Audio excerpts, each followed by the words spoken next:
Si aspettava questo risultato, sperava nel ballottaggio. E ci aspettavamo tutti il ballottaggio, ma lo scarso risultato dei 5 Stelle ed un calo dei voti della Lega ci ha portato a questo successo della Ghio al primo turno. Inizia adesso un lavoro all'opposizione in Consiglio Comunale. Quali saranno subito i temi che porterete all'attenzione?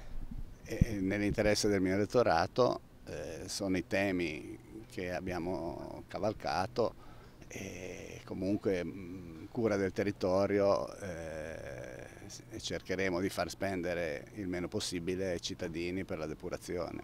Ha sentito il nuovo sindaco di Seste Levante, che cosa vi siete detti?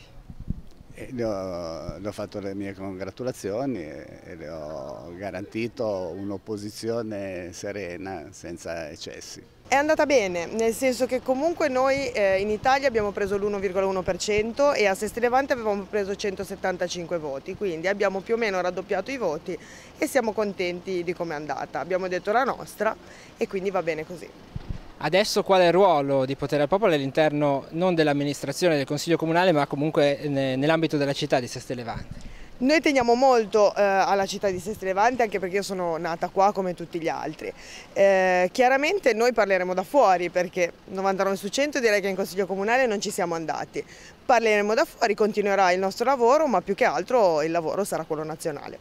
È iniziato comunque un percorso che mira anche ai prossimi 5 anni eventualmente? Noi ci saremo alle prossime amministrative e saremo sicuramente alle politiche. Noi lavoriamo soprattutto su Napoli e Roma, quindi faremo le nostre manifestazioni, faremo i nostri interventi e andremo avanti in questo senso.